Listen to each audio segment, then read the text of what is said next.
Sejam todos muito bem-vindos a mais um episódio do Muito Mais Consciência Podcast. Um podcast que traz assuntos diversos, que todos levam a uma reflexão de ampliar de consciência.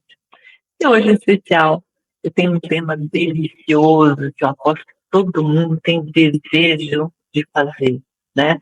Eu trouxe aqui uma convidada especial, a Carol Fernandes. A gente vai falar sobre a história dela e como é viajar o mundo, como é viver o mundo. Autora do projeto Vira Volta, literalmente virou o mundo inteiro, conhecendo vários lugares, né? E a história dela é uma história de transformação que pode inspirar muitas pessoas. Então, Carol, obrigada pela sua presença, ter aceito o convite para esse bate-papo. Oi, Fará, eu que agradeço o convite. Sempre um prazer poder compartilhar a minha história com outras pessoas, ajudar a inspirar outras pessoas. Eu achei legal o nome do podcast, Muito Mais Consciência, porque a minha história tem sido uma jornada de viver uma vida mais consciente, né? Então, acho que tem muita relação com isso. E todo o conteúdo que eu sempre criei na internet sempre foi com esse intuito, de trazer mais consciência para as pessoas, né? Mais Bem consciência bacana. na Para forma quem que a me gente vive. conhece, para quem me conhece já sabe, eu sou fã, te acompanho já há um tempo. Fiz um workshop com você, com desejo genuíno de conseguir me soltar das amarras corporativas, viver uma viagem, fazer coisas, né? Não dei a volta ao mundo, mas me permiti fazer uma viagem, me permiti tentar aprender o inglês, né, aos 50 anos de idade. E foi muito inspirado lá atrás, sempre ficou uma sementinha a partir do seu workshop, da sua história, né? E a ideia é contar um pouquinho da sua história aqui, para que também inspire outras pessoas, né?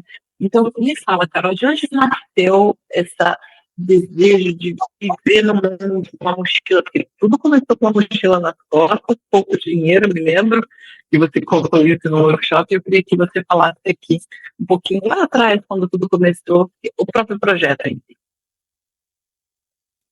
Eu vou contextualizar um pouquinho, mas eu acho que dizem que tem um gene, as pessoas tem um gene lá, os alemães, os cientistas descobriram que tem um gene da viagem, né? Que pessoas que têm esse gene, teoricamente, são pessoas que querem muito, muito viajar. E eu acho que faz parte das almas aventureiras, inquietas, curiosas. E eu sempre fui essa pessoa, né? Mas eu acho que eu cheguei nesse momento. Eu vou contextualizar um pouco a história para as pessoas entenderem. Eu fui uma criança que sofria muito bullying na infância, muito bullying, e que teve É problema mesmo? de socialização, de autoestima, porque o bullying nada mais é as pessoas, outras pessoas te diminuindo para elas se sentirem melhor, né? E eu deixei com que o mundo à minha volta construísse a imagem que eu tinha de mim mesma, né? E comecei a me desvalorizar. E aí, para superar esse bullying, eu em casa era a filha perfeita. Hoje eu consigo entender toda a dinâmica, né, da minha vida, de como aconteceu, né? Então eu era a filha que fazia tudo perfeito, eu era muito estudiosa, porque eu falava, pô, eu já sou massacrada fora de casa, em casa eu não posso ser massacrada, entendeu? Você tem que ser melhor, né? Ser a melhor, porque eu não quero mais essa vida ser massacrada em todo canto, né? Então, eu sempre fui essa filha. Então, eu acho que eu construí a minha vida sempre querendo agradar os meus pais, querendo fazer tudo certinho que me ensinaram, né? Por conta dessa questão do bullying, né? E aí eu fui a melhor aluna da escola, a melhor aluna da faculdade. Eu ganhei uma bolsa para a faculdade, uma faculdade particular, porque na época eu decidi fazer marketing e não tinha em faculdade pública, e eu ganhei uma bolsa, fiquei lá eu fiquei em 34º lugar do vestibular inteiro da universidade, consegui a bolsa, e aí fui a melhor aluna da faculdade, meus trabalhos eram referência na faculdade, né, e tudo mais, e aí eu passei num programa de trainee com 20 mil pessoas, consegui Uau. passar, eram 8 vagas, e comecei a minha carreira meio que assim, nesse negócio de trainee. Mas antes eu trabalhei em loja como vendedora, eu odiava, por sinal, eu nunca gostei de vender, eu detestava esse rolê de trabalhar em loja.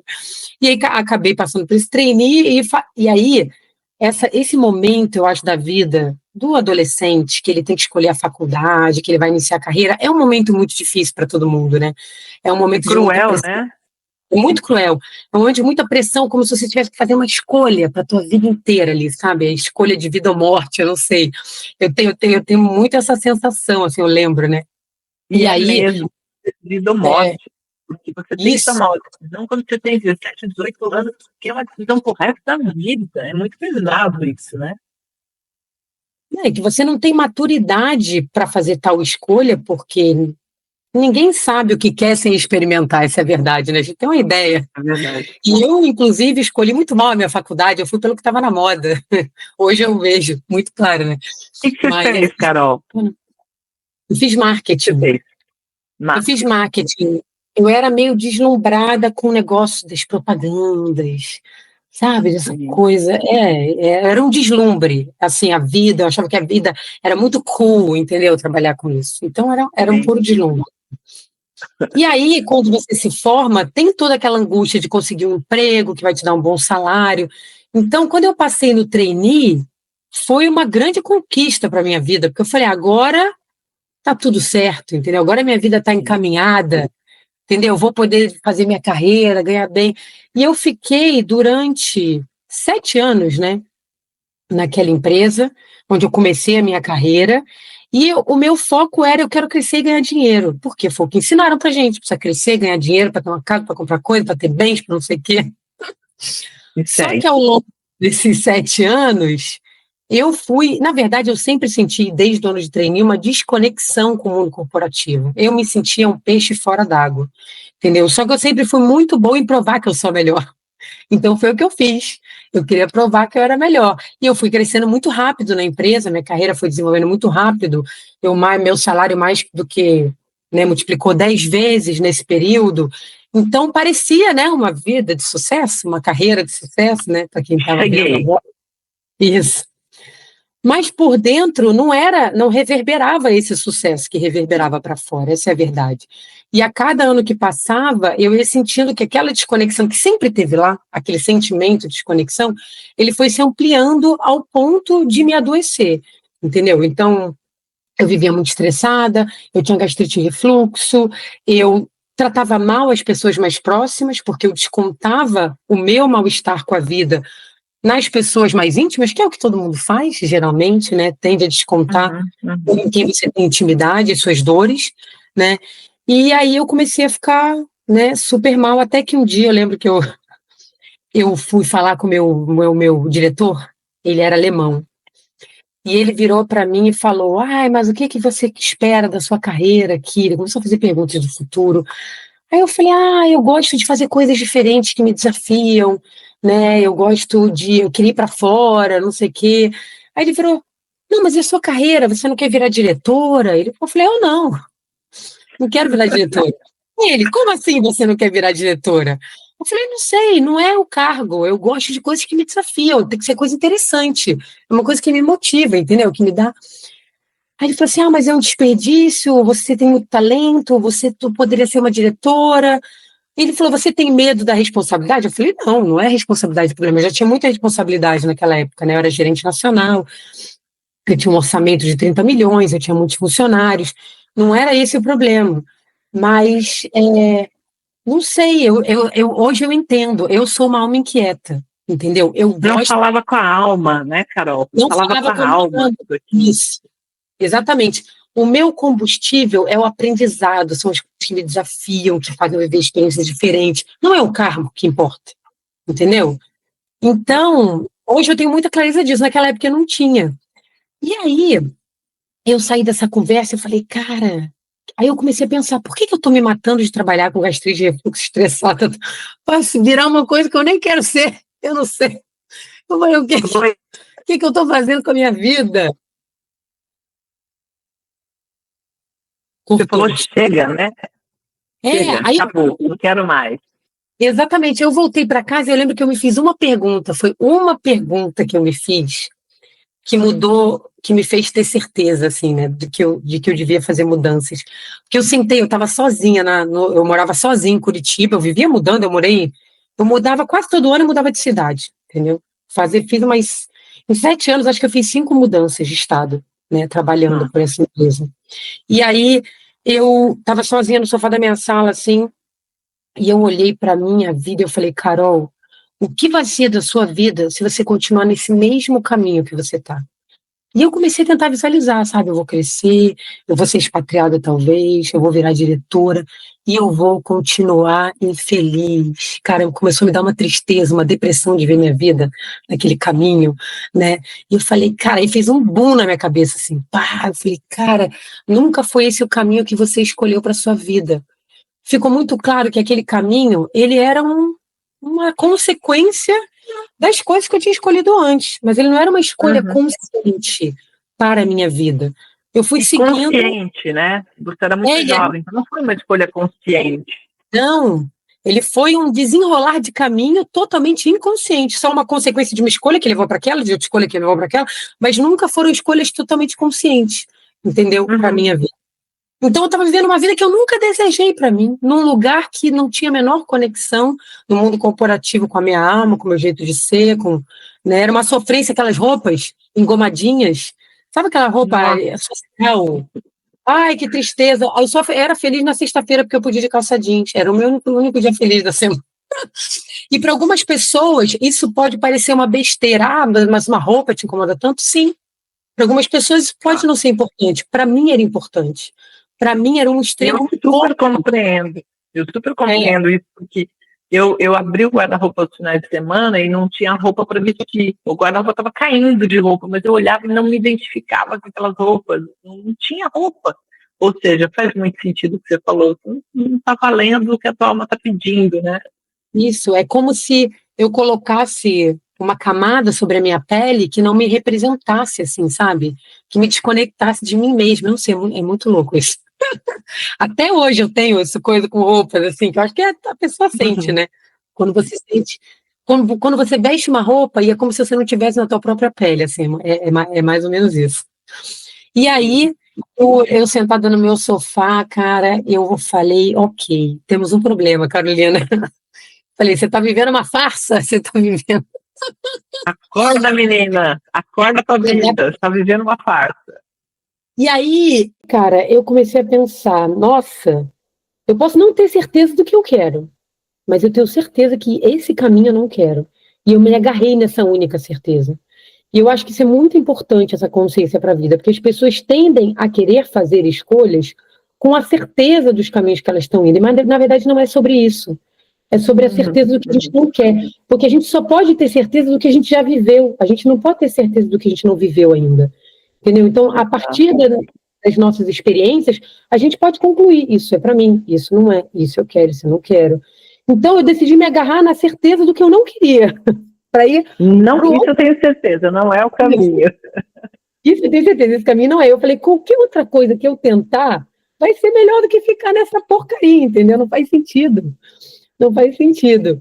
E aí, cara, eu comecei a olhar para um lado, para o outro, aí eu comecei a ficar meio atenta, né, do que eu poderia fazer. E eu confesso que esse foi um momento muito desesperador, assim, porque eu olhava para um lado, olhava para o outro e eu não via resposta para lado nenhum, assim, nada. Eu me senti num aprisionamento das minhas próprias escolhas, porque era como se eu só soubesse fazer aquilo que eu tinha feito até então na minha vida. E eu tinha a sensação. Ratinho, né? Você Isso. fica um ratinho na gaiola, não sabe fazer, acha que não sabe fazer mais nada, fica preso àquilo, né? Exatamente, um robozinho. Eu só sei fazer isso que eu fiz até hoje. Eu não sei fazer mais nada. Eu fiquei com essa sensação. E eu acho que essa é uma sensação muito comum, que a maioria das pessoas sentem também, e que provavelmente bloqueia as pessoas, impedem elas de fazer mudanças, né? Mas, cara, eu fiquei tão fiel, eu falei, cara, realmente eu não sei, eu preciso descobrir. E eu fui realmente comecei a olhar num processo de descoberta. Não é sobre ter certeza do que eu quero fazer, é sobre me abrir para descobrir o potencial que eu tenho, as possibilidades, outras coisas que eu posso fazer, é sobre descobrir. Se permitir, né? Se permitir isso, eu acho que é fundamental, e eu acho que nem todo mundo, muitas vezes, ou pode, às vezes não pode, de fato, tem ali uma linha de sobrevivência, ou às vezes não tem nem essa consciência e só vai seguindo, fazendo aquilo que aprendeu a fazer e acha que é só aquilo o resto da vida e vive uma vida infeliz, na maior parte das vezes, né? É. E eu sempre tive uma história muito forte com viagens, e eu não sei explicar exatamente por quê, mas eu vejo uma conexão com essa minha essência, né, que eu te falei aqui de, né, curiosa, inquieta. E os meus pais, eles viajaram muito com a gente quando a gente era pequena, porque o meu pai viajava com trabalho para outros países, inclusive, mas as minhas irmãs não são como eu. Eu sou assim, elas não, entendeu? Então, né, para elas reverberou diferente, eu não sei. Mas eu Uhum. sempre, desde adolescente, desde que eu comecei a trabalhar, eu tinha um quadro na minha casa com a foto dos lugares que eu queria conhecer, que era um quadro motivacional. E desde o meu primeiro trabalho, eu pensava, eu vou guardar dinheiro para viajar. Então, já foi o meu foco desde o início, viagens, viagens, viagens, porque são escolhas que a gente tem que fazer na vida. Eu nunca comprei Sim. um carro, entendeu? Nunca, É até os mesmo? 5 anos. Agora, com 46 anos, a gente comprou nosso primeiro carro, eu e meu marido. Né? Ele já Uhum. teve um carro, mas eu comprei o primeiro carro. Então, a gente comprou um carro na pandemia e vendeu 3 meses depois. Eu nem considero, porque a gente ficou 3 meses e teve que se livrar dele. Já se Mas livrou dele. eu estava com 40 anos, né? Então, tem pessoas que vão priorizar para comprar um carro. Eu nunca senti essa necessidade, né? Então, não, eu queria viajar. E eu viajei muito, né, durante esse período de trabalho, realmente, que eu trabalhava. Eu viajei para caramba, eu conheci muitos países. E eu sempre tive essa coisa de viajar. E bem quando eu estava vivendo essa crise existencial, que eu chamo, como é que chama no retorno de Saturno, do crise dos 30, por volta dos 30 anos lá. Eu com 28 anos eu comecei essa minha crise, né? Mas 28 anos. 28 anos, é. E aí, bem nesse período, uma vez a gente estava num encontro com amigas do trabalho à noite. E aí, o que que você faz quando você encontra o povo do trabalho? Você reclama do trabalho, obviamente, né? Você Sim. reclama do chefe, reclama do trabalho, da empresa, aquela coisa É. tóxica, né? Que é bem Sim. de. Que todo mundo vive e não sabe nem como sai disso. Exatamente. Mas aí a gente estava lá tomando vinho, todo mundo animadinho, uma amiga minha, que hoje é minha melhor amiga até hoje, minha madrinha de casamento, que eu conheci no trabalho, ela perguntou: eu tenho uma pergunta para fazer para vocês, né? E jogou assim: olha, se vocês pudessem fazer qualquer coisa na vida que vocês quisessem, assim, qualquer coisa, independente de limitações, o que vem do seu coração, o que que vocês fariam? Eram uns 5. Eu fui a primeira a levantar a mão, assim, instantâneo. Eu falei: eu largaria tudo e viajaria o mundo. E quando eu falei aquilo, eu fiquei impressionada com a minha resposta, porque nunca foi algo que foi processado, pensado. Eu nunca tinha verbalizado Racionalizado, né? isso. Eu nunca tinha verbalizado esse desejo, né? E ele saiu de forma tão espontânea assim. Eu falei, caraca. E aí ela virou para mim e falou assim: por que que você não faz? Tipo, óbvio, tão fácil. Eu falei, você tá louca? Tem que ser milionária para viajar o mundo. Ela falou, não tem não. Eu tenho um casal de amigos que venderam o carro e eles viajaram por 9 meses com 35 mil reais, os dois. E aí eu fiquei, caraca, já me deu aquele tá, assim, né? Você Falei, mas viu uma luzinha. falei assim, já quebrou um paradigma, né? Tinha que ser milionário, quebrou o primeiro paradigma. E ela virou e falou assim: não, falei, você vai me apresentar esses amigos essa semana, eu quero conhecer eles, eu quero entender, não sei o quê. E eu voltei para casa com a minha cabeça fervilhando, era de madrugada, eu fui pro computador e comecei a pesquisar no Google. Mas eu não pesquisei em português, porque naquela época não tinha informação em português. Eu fui pesquisar em inglês. How much you travel the world? Combien ça coûte pour voyager le monde? Comecei a pesquisar em francês, em inglês. E aí, cara, eu vi muitos, muitos blogs de estrangeiros falando, né, que era muito mais acessível do que eu pensava. E aí, cara, eu fui dormir com a decisão na cabeça. Eu vou viajar o mundo. A decisão, ela foi muito rápida, assim, cara, muito louco. Eu Foi vou daquele. viajar ao mundo. Decidi. Eu só não sabia como, mas eu falava, eu vou viajar o mundo. E aí eu lembro que na mesma semana eu liguei pro Alexei, era meu namorado, na época, hoje meu marido. Eu liguei para ele e eu falei, olha, eu tomei uma decisão. Foi bem assim que a frase que eu falei. Eu tomei uma decisão. Nós vamos largar tudo e vamos viajar o mundo. Eu já botei ele no rolê. Eu nem dei Já opção. vai comigo. Alex vivia no Brasil? Vivia no Brasil, em São Paulo e em Curitiba. A gente vivia afastado, né? Todo o período que a gente namorou no Brasil era sempre em cidades diferentes, nunca na mesma cidade. E aí, por causa da minha empresa, né? E aí ele falou, o que que ele falou para mim? Você tá louca, tem que ser milionário para viajar o mundo. Falou a mesma coisa que eu falei. Aí Ah, eu falei, o mandamento. exatamente. Aí eu falei, seu trouxa, você não sabe nada. Eu também achava isso, mas não tem não. Falei, eu já pesquisei, ia conhecer essa pessoa, e não sei o quê, e tarará, e tarará. Aí ele falou, mas a gente nem tem dinheiro, é verdade. Na época eu não tinha nem 10% do dinheiro guardado para poder fazer o que a gente queria.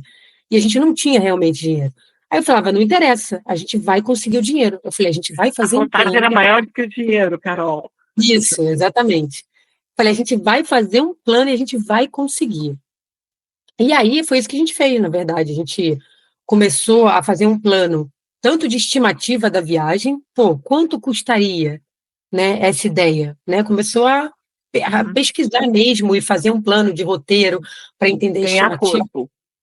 para começar, para entender o tamanho do sonho, né? Porque eu vejo que esse é um erro que eu vejo as pessoas fazendo, que eu vejo quando eu ajudo os alunos do workshop, que é a pessoa que fica juntando dinheiro para fazer algo que ela não sabe o tamanho. E a pessoa fica juntando dinheiro, juntando dinheiro, juntando dinheiro, juntando dinheiro, mas qual é o tamanho do seu sonho, né? Porque às vezes as pessoas, elas idealizam um sonho e acham que ele é muito maior do que eles realmente podem ser. E tem uma coisa interessante até que quando eu estava lendo um livro em inglês chama Vagabonding. Vagabonding é um livro, é a Bíblia dos viajantes de longo prazo. Assim, ele foi o primeiro livro que falou sobre isso. E é muito interessante, porque logo no início do livro o cara fala assim, ele estava vendo um filme com a esposa. Aí no filme, o cara estava trabalhando na bolsa, se matando de trabalhar. Não, então a gente vai trabalhar muito, juntar dinheiro e a gente vai cruzar a China de moto. Aí ele virou e falou, mas peraí, para cruzar a China de moto você não precisa se matar de trabalhar durante 20 anos da sua vida, não, você faz com muito É menos. mais simples. Então é isso, é muito mais simples, você não precisa, então é isso, é saber mensurar o tamanho do sonho. Uhum. E as pessoas deixam de realizar os sonhos justamente porque elas nunca param para mensurar. E elas sempre colocam o sonho muito mais distante do que eles realmente são. Entendeu? E aí esse sonho vai ficando sempre distante, distante, distante. E ela fica lá se matando, se matando, se matando, e parece que ela nunca alcança aquilo. E é Entendeu? interessante você falar, porque eu acho que a gente tem uma tendência mesmo a fazer muito planejamento, e eu vejo isso, né? Acendeu uma luz na minha cabeça com essa história de planejar, porque para mim tudo era depois, mas depois quando?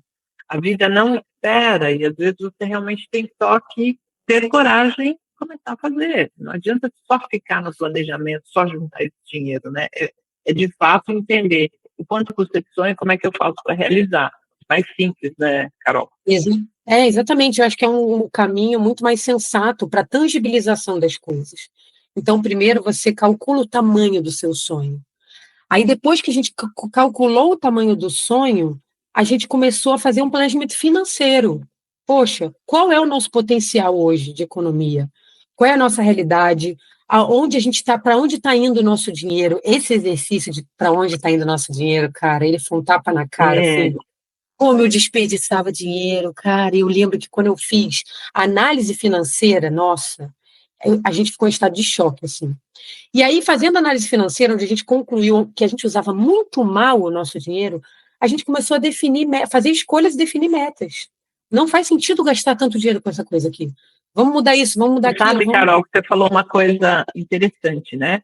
Eu tenho um filho que vive na Austrália, né? E ele passou aí uma empresa a qual ele era sponsorado, fechou, e ele foi fazer essa análise de despesas, né? Ele ficou um período até ao começar o visto na outra empresa, e ele falou assim: eu me dei conta de que eu tomava 2 cafés expressos na rua por dia, 5 dias da semana. Ele falou: é um absurdo, assim, desnecessário, tipo, muito mais do que ele gastava com a academia, acredite se quiser, É né? isso. Tomando É dois porque, cafés.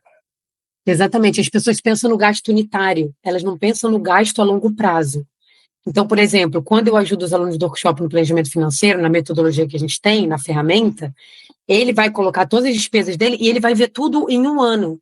O quanto essa despesinha representa em um ano para você? Que parece só uma coisinha ali, entendeu? Né? O quanto esse gasto de um ano representa é a fatia do teu sonho, sabe? E aí, É isso. essa conta mesmo, né? 5 dias da semana, 4 semanas do mês, 12 meses ao ano, quanto que isso deu? É isso. É, com certeza. E aí muitas pessoas não conseguem ter consciência do potencial que eles já têm dentro da realidade delas. É só porque fazem mais escolhas. Porque a vida é feita de escolhas, gente. A gente não tem dinheiro sobrando. Não adianta. É isso. Né? Quer fazer tudo sem ter que pensar. Não é verdade, não é a realidade da vida, né? Isso é para poucos. Entendeu? Então, a gente tem que ter noção dessa realidade e fazer escolhas conscientes, escolhas que estão te deixando mais próximo da vida que você quer ter, não estão te afastando da vida que você quer Uhum. ter. E foi bem isso que a gente fez. Aí a gente definiu uma meta de economia mensal e todo mês a gente conferia. Ficou abaixo da meta, tinha que recuperar no mês seguinte, se vira. Ficou acima da meta, lucro para o projeto. Não tem moleza no mês Ótimo. que vem. Vou. E a gente seguiu assim. Mas com essa meta, a gente conseguiu ter um prazo, uma data. Por quê? Se eu sei o tamanho do meu sonho e se eu sei o meu potencial de economia, eu sei quantos meses eu preciso para atingir a meta para o meu sonho. E no caso, a gente não fez só a meta do sonho, a gente fez uma meta para o depois. Por quê? Como eu já sabia que eu não queria aquilo na minha vida, eu falei, preciso me preparar para a volta, porque a volta é uma incerteza total. Né? Ir é uma coisa e voltar. É, exatamente. E essa incerteza, que é o que desespera a maioria das pessoas quando tem que fazer uma mudança de vida, porque a gente não sabe, a gente não tem resposta pronta, a gente não sabe os caminhos que vão desenrolar. Então eu pensei, eu não tenho como ter a resposta certa, mas eu posso me preparar financeiramente para eu ter suporte, para me dar tranquilidade para viver os desafios desse momento, porque vai ser desafiador, né? E eu acho legal adicionar aqui, é uma história bem legal que entra nesse contexto aqui, e que eu acho que fala sobre escolhas conscientes, já que estamos falando, né, muito sobre consciência. Consciência, né?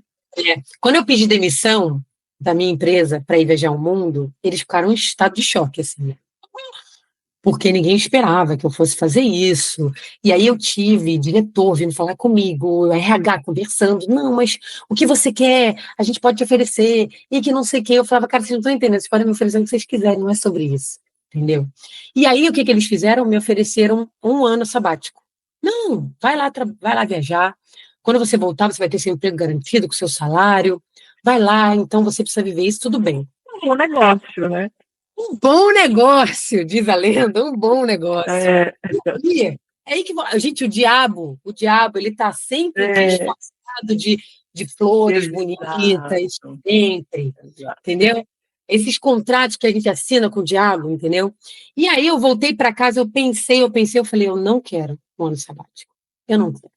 E eu falei, não. E aí, cara, foi o inferno da minha vida. Eu acho que de todos os momentos dessa mudança, assim, esse foi o mais difícil para mim de superar. Porque dessa vez eu tive todo mundo contra mim, os meus pais, o Alexi. Por que que você não quer aceitar? Você tá louca, você vai ter dinheiro garantido, que não sei. Ninguém entendia a minha escolha. Eu tinha pessoas que me paravam no corredor, porque aí eu virei fofoca na empresa inteira, né? A louca Imagino.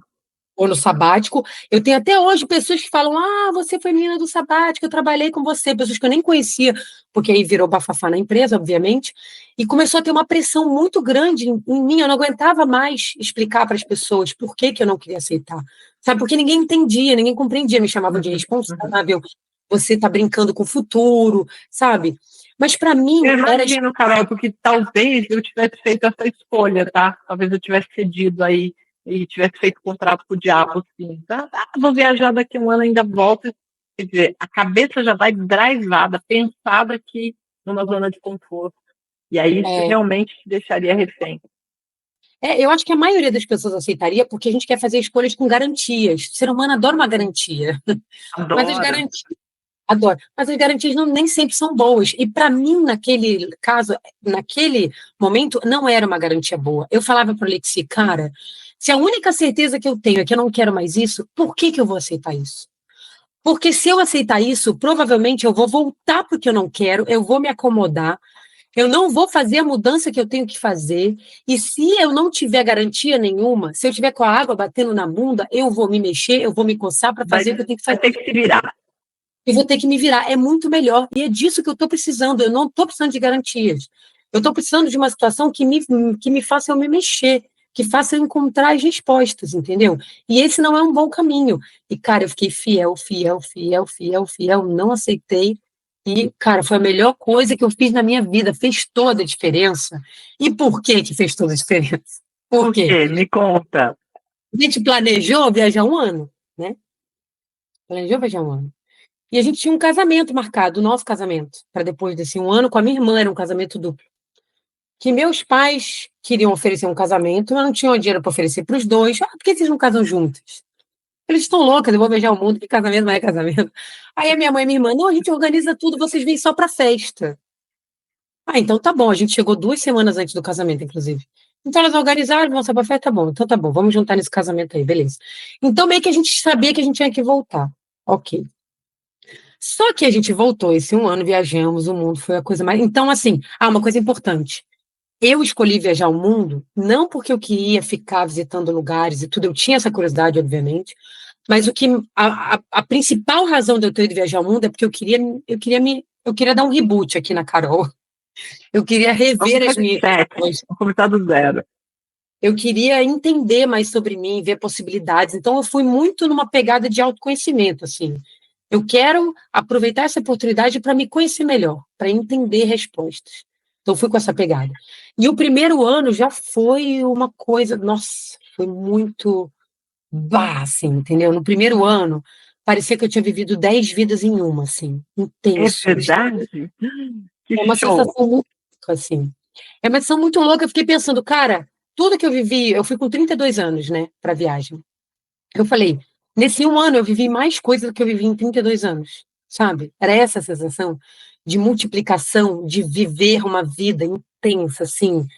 Cara, era muito. Tudo que eu tinha aprendido, tudo que eu tinha desconstruído. Eu me achava uma pessoa moderninha, mente aberta. Vi que eu era uma pessoa cheia de preconceitos, uma pessoa Ela é cheia de. lorota. É Ela é tudo tudo lorota. lorota, tudo que a gente fica mentindo pra gente mesmo, né? Cheia das minhas verdades, querendo impor a minha verdade para os outros. E, cara, eu fui desconstruindo tudo isso, viver em movimento, porque viver em movimento é muito, eu até falo para as pessoas, é diferente quando você se muda para um país. Você se muda para um país, você vai ter muito impacto na sua vida, com certeza, porque você está vivendo uma outra cultura. Mas a vida em movimento ela é mais intensa, porque você está constantemente mudando de cultura, de realidade, né, se adaptando às opções que existem ali, seja da comida, do transporte, do tipo de hospedagem, né, do comportamento das pessoas que você está lidando. Então, a vida em movimento, ela está te desafiando o tempo inteiro, O tempo te inteiro. ensinando coisas, tá te ensinando coisas o tempo inteiro ali na tua cara, ali, pá, pá, pá. E a cultura local, né? Você vem de um Isso, universo à parte, você quer conhecer um mundo, de fato. Cada lugar é uma cultura, um hábito, né? total. Tudo muda, né? E essa diversidade intensa, sabe, te mostrando que não existe, que tudo, o teu conceito de certo e errado, de melhor, de pior, a tua verdade, é tudo, na verdade, você é um produto da tua cultura, da tua criação, dos seus pais, da sua família, da sua sociedade, você é um produtinho daquilo, sabe? Porque você vê, você vai para o outro lado do mundo, eles fazem tudo diferente de você, pensam diferente de você, acreditam em coisas diferentes de você, e eles são um produto daquela cultura lá, né? Então foi muito bom ter essa consciência de, cara, de eu parar de ficar apegada a verdades absolutas e deixar o meu Uhum. radar aberto para as informações que chegam, para eu concluir. Entendeu? Isso é uma coisa que vem de mim ou é um produto, sabe, da onde eu nasci? Eu quero Uhum. ficar desse produto ou eu quero construir a minha própria visão, a minha própria verdade que conecta com a minha essência? Então, essa realidade da vida em movimento foi muito bom para poder requestionar tudo isso, sabe? E eu fui sentindo, né, durante esse processo de um ano, que eu fui cada vez entendendo mais Uhum. sobre o que era importante para mim, sabe? Sobre Você o vai se que conhecendo, na verdade, né? Como uma imersão dentro da cara. Num reset total, deixa eu ver quem eu sou aqui e olhar para tudo isso. Isso é incrível essa experiência, né? Transformadora, eu diria, né? muito, totalmente. Eu digo que é um intensivão de autoconhecimento, uma longa viagem, é isso. E Eu quanto mais imagino. você abre na viagem para viver o que você nunca viveu, mais profundo é esse processo. E aí depende das escolhas do viajante. Você pode tentar levar a tua bolha com você na viagem, ou você pode se abrir. E o que eu acho que foi Uhum. a grande sacada, na verdade, para a gente poder viver um processo mais profundo, foi justamente a grana. A gente ter que viajar de forma econômica fez toda a diferença para isso. Por quê? Se você viaja com muito dinheiro, o que que você vai fazer? Você vai levar a tua bolinha com você. Eu só fico nesse tipo Vai. de restaurante, eu só como nesse tipo de restaurante, eu só pego esse tipo de transporte confortável com Você não sai ar-condicionado. da bolha, você tem toda a razão. Você vai ficar no seu universo, as suas roupas, os seus sapatos, você vai consumir. Ah, eu vou comprar essa bolsa aqui, vou fazer no seu perfume. Você está na vibe da sua bolha mesmo, né? Do que você saiu aqui, na É como origem, né? se você encapsulasse a tua bolha e fosse tentando levar com você na viagem. Então, você vai ter impacto por tudo que está à sua volta? Com certeza, mas provavelmente você vai ter um olhar muito mais julgador sobre as coisas que te impactam se você fica tentando manter a bolha com você. Quando você tem um orçamento mais restrito, você naturalmente se conecta de forma muito mais genuína com a cultura local, porque você vai se hospedar nas casas de família, nos lugares, né, mais simples que te conectam com aquela cultura, você vai comer nos lugares mais daquela comidinha caseira que não é coisa tão turística, né? Você vai usar o transporte público, ônibus com galinha voando, pau de arara, o que tiver no Ou local. seja, você vai viver localmente. Você vai viver Você vai viver localmente como que vive a localmente. pessoa daquele país. Ponto, Exatamente. né? E aí não só você vai meio que se despir da tua bolha, mas você vai se permitir se colocar um pouquinho na bolha daquela outra pessoa, para tentar sentir um pouco na pele da realidade dela, né, do que ela Sim. vive, e assim você vai reduzindo os seus julgamentos, porque é muito mais sobre quando você compreende aquela cultura, quando você compreende aquela realidade que a pessoa vive, você entende o porquê das coisas. Você entende porque ela pensa daquele jeito, porque ela se comporta daquela forma. E aí você para só de ficar julgando ou tentando diminuir que o dela é pior, que o seu é melhor, porque você entende as coisas, sabe? E isso é tão importante no desenvolvimento da empatia, né? Que a empatia ajuda para tanta coisa, né? Para os Sim. relacionamentos humanos, amorosos, para o trabalho, para diversas questões da nossa vida do dia a dia. E uma aula, um treinamento maravilhoso para empatia, Mas né? nem tudo foi flores. Me conta aí um perrengue, me conta aí como é que a coisa continuou. Está tudo muito bonito. Saí do É, mundo aqui, fui fazendo essa baixa, tudo certo, amei, fui feliz e nunca tive problema. Verdade? não, na verdade, eu sempre falo lá para os do workshop que a realidade ela é dura, eu gosto de vida real, né? Peraí, vou refazer. Bom, eu sempre falo para os alunos do workshop que a realidade eu gosto de vida real, né? Então, viajar por longo prazo não é um mar de rosas.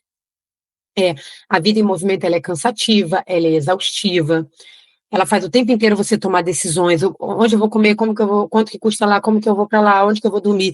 Isso é extremamente cansativo. Diariamente você tem que administrar isso, né? Porque é o teu Diariamente, orçamento diariamente.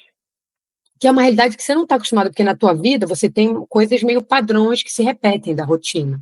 Então você está sempre fazendo escolhas, mas não cansa tanto a máquina aqui, né? Na longa viagem é Uhum. muito cansativo. Então a forma como você viaja vai fazer toda a diferença. Você viaja mais acelerado, vai ser muito estressante. Você viaja mais devagar, vai ser mais tranquilo, entendeu? E tem toda essa adaptação com a vida em movimento que não é fácil. Então, por exemplo, no início eu não sabia viajar barato. Viajar barato foi fácil? Não foi. Foi sofrido para mim. Eu chorava no início da viagem. Eu chorava, porque eu só ficava em lugar design, hotel design, hostel design. Até ficava em hostel. Teve que largar o teu vinho, os bons hotéis, os consultos. Eu ia em restaurante que eu queria, eu não ficava fazendo conta do restaurante. Então, assim, foi difícil no início me adaptar. Foi doloroso o processo, mas depois que eu aprendi e entendi o benefício, aí deixou de ser doloroso. Aí, na verdade, virou uma aventura para mim. Eu queria cada vez ir mais, me radicalizar E mais, queria mais, cada e vez mais. entender o meu limite, até onde eu consigo ir. Aí depois a Alexi falava no final pô, tu tá virando mendigo agora, cara, não é possível. Você tá Meu Deus, exagerando. E ele que era mó tranquilo, eu que era fresquinha no início, era toda fresquinha. Aí, era entendeu? chatinha. E, No Carol, uma início, pergunta. no Todo final já mundo tava. que viaja fica numa neura depois. Eu escuto muito isso, né? Ai, tava bom, tava com saudade da minha cama. Ai, tava com saudade da minha casa. Pô, você morou no mundo, né? No primeiro ano foi um ano. Tem isso mesmo? Bate em algum momento essa saudade da minha casa, da minha cama, da minha comida, do meu mundinho, da minha bolha? Eu acho que tem muita saudade da comida, você tem de poder fazer a sua comida, porque por mais que você tenha um lugar para cozinhar, os ingredientes não são os mesmos. A comida nunca fica igual. Então, tem essa relação afetiva com a comida que você sente falta, sim. Da minha cama, eu nunca senti falta da minha cama, mas eu valorizava toda vez que tinha um lençol cheiroso, uma cama gostosa, eu abraçava o travesseiro, assim. Eu desenvolvi um apego com toalha, por exemplo. Por quê? A gente viaja com toalha microfibra, aquelas toalhas que Sim. ocupam pouco espaço, que é uma porcaria aquele negócio, né? Todo mundo sabe. É. Cara, toda vez que eu ia num lugar que tinha uma toalha de verdade, eu abraçava a toalha, assim, Cara, e toalha virou para mim um símbolo de privilégio, por exemplo. Olha Ter uma isso. toalha para mim é um símbolo de privilégio. E eu comecei a valorizar a toalha como eu ter gratidão por ter uma boa toalha, sabe? Virou uma coisa de gratidão para mim. Então, quando eu voltei para minha casa, cara, eu não economizo na toalha. Toalha é um item importante. E toda vez que eu me abraço com a minha toalha, eu lembro, nossa, como eu agradeço por ter essa toalha, sabe? Porque Então, aquelas toalhinhas de microfibra no inverno para você secar, no verão ainda vai, fica até molhada, mas no inverno para você secar com aquilo, não, é bom. é, Ela seca, mas não é bom. E principalmente no inverno, é péssimo, não te abraça, não é horrível. E aí, cara, é muito louco essa coisa que eu tenho com a toalha. Agora, eu dou muito valor, sabe? Eu sou grata pela toalha que eu tenho. Eu comecei a valorizar as coisas mais simples. Ou seja, eu comecei a dar valor para umas coisas simples, o lençol cheiroso, a toalha boa, sabe? A natureza. Coisas que eu não dava valor. Eu era uma pessoa muito urbana, assim, muito urbana. E eu comecei a dar valor, cara, para coisas tão mais simples que não precisam envolver, ter que gastar dinheiro o tempo todo. Não é isso, sabe? Uhum. São símbolos simples, assim, que dão qualidade de vida, que dão satisfação. A viagem ajudou muito nesse conceito da simplicidade, né? Mais uma coisa que eu ia te falar ali da hora que você perguntou do perrengue. Eu falei dos desafios, dos perrengues. Dos desafios. A gente nunca teve um perrengue grave, assim, nada crítico. A gente teve coisinhas que eu nunca vi como problemas, assim. A gente teve um caso numa briga com a dona de um barco em Galápagos, que eu denunciei o barco, ela chamou a polícia veio atrás da gente. Mas você arrumou uma confusão lá em Galápagos, é isso? Você bebeu, não foi pagar conta, Carol? Em Galápagos, porque o barco estava com um monte de coisa ilegal, eu denunciei para a capitania e lacraram o barco dela, ela ficou brava comigo porque ela perdeu as viagens que ela tinha vendido. Mas ela estava toda errada, né? E eu fui reclamar com ela, não quis ouvir, eu falei, eu denunciei, fiz todo mundo barco assinar. Só que eu sou essa pessoa meio revolucionária, assim, sabe? A briga começou porque você atuava no bar ou você estava consumindo só no bar? Não, eu estava como cliente lá do barco, paguei o barco, estava como cliente. Mas eu sou meio ativista e eu não gosto de coisa errada. Eu tenho um conceito de, cara, quando é errado, não quero que prejudique as outras pessoas, as próximas, se eu estou vendo que é errado. E tenho, só que eu me enfiei numa baita, mas eu me enfiei numa baita confusão, assim, feia mesmo. Tive que ligar para o meu tio, que era advogado no Brasil, me aconselhar com ele, porque envolveu um monte de problema. Mas foi causado pela minha característica, entendeu? Uma característica de personalidade muito forte, né? A pessoa quis ali fazer justiça. Isso, eu tenho um compromisso com a justiça, um senso de justiça muito forte. E eu fiz um motim no ônibus na Tailândia também, quando eu vi que o cara estava cobrando mais caro de todo mundo e vi que ele não estava dando os bilhetes. Peguei todos os turistas, falei para todo mundo, e aí todo mundo começou em cima do cara, pediu, ele teve que devolver dinheiro para todo mundo. Eu faço essas coisas quando eu vejo que tem coisa errada, sabe? Mas eu me enfio em confusão, entendeu? Então, as piores confusões, os piores perrengues que aconteceram foram por conta da minha personalidade, eu diria. Você mesmo foi lá e criou, deixa eu criar, tá muito calmo, deixa eu criar uma confusão aqui. Exatamente. Não tenho nenhum rancor com esses lugares onde os problemas aconteceram, não tem nada a ver com o lugar. Tem a ver com a pessoa que colocou o caminho. E olha, em 2 anos de viagem, eu não consigo contar numa mão as pessoas boas que cruzaram o nosso caminho. Muitas pessoas boas. Mas, cara, as pessoas ruins foram menos de 5 que cruzaram o meu caminho, entendeu? Então, assim, existem muito do que pessoas ruins, muito mais pessoas bem intencionadas do que mal intencionadas. Eu acredito muito nisso. E tudo depende de onde você coloca o seu olhar, né? Se você coloca só no ruim, você só vai ver o que é ruim. A história do copo cheio, copo vazio, né? Depende dos olhos de quem vê. Eu prefiro pensar como você. Tem muito mais pessoas bacanas, honestas e boas no mundo do que ruins. É que as ruins, quando fazem alguma coisa, elas acabam ganhando destaque. Mas eu penso... na verdade, é acreditar no próprio espelho, né? É um pouco disso também. Mas eu penso como você.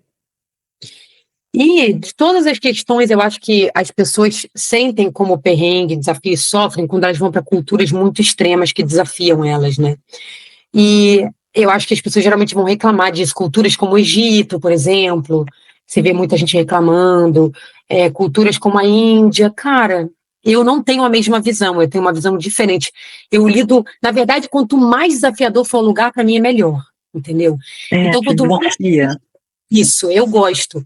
Quanto mais extrema for a cultura, aquela que me sacode, bate a cabeça 5 vezes, vira do avesso, aí é que eu gosto, entendeu? Eu gosto disso. Então, eu tenho uma visão diferente de algumas pessoas, que querem sempre escolher os países desenvolvidos, onde tudo é bonitinho, cor-de-rosa. Tudo bonito, organizado, limpo. Isso, não tem desigualdade, onde não tem... Não, não é a minha escolha preferida. Os lugares que eu mais gostei não foram esses. Os Eu bonitinhos. confesso para você que alguns lugares do mundo me dá medo, a Índia é um deles, mas não tem a ver com pobreza, tem a ver com violência. Que a gente também vive num país extremamente violento, mas lá a violência contra a mulher é uma coisa que grita, e pelos casos que a gente vê, me marca. Então, é um lugar que eu não iria por conta disso. Né? Não conheço e não coloquei na minha lista por conta de medo mesmo, não é nem a pobreza, é medo mesmo, a violência, né? Mas a gente tem um medo infundado de muitos lugares do mundo, que vem da mídia, que vem dos filmes, que vem desse produtinho, porque nós somos um produtinho, né? Um produtinho de como informação. E a Índia é um dos top 5 assim, países. E a Índia foi o lugar onde eu mais vi mulheres viajando sozinha no mundo. Tem muita mulher viajando sozinha na Índia. A Índia é um lugar extremamente perigoso. A Índia é mais segura do que o Brasil, inclusive. Na Índia, você não vai ver uma pessoa com a mão armada vindo te assaltar. Você não vai ter uma pessoa vindo te roubar. Existe uma violência contra a mulher? Existe. Mas no Brasil, também existe, é gigantesca a violência contra a mulher no Brasil. O número de estupros coletivos no Brasil é gigantesco. Se a gente pegar dados, o número de estupros coletivos no Brasil é assustador. O número de mulheres de feminicídio que estão morrendo no Brasil é assustador. É assustador, é verdade. Mas, assim, não quer dizer que nada vai acontecer na Índia. Pode acontecer. Mas a gente só tem que ter os cuidados básicos que toda mulher tem que ter. Infelizmente, a mulher vai ter que ter cuidados básicos. Mas eu acho que dá para fazer isso. E no mundo, né? Carol, quando você fala de cuidados básicos com a mulher, não sei se eu estou errada, mas meu pensamento é no mundo.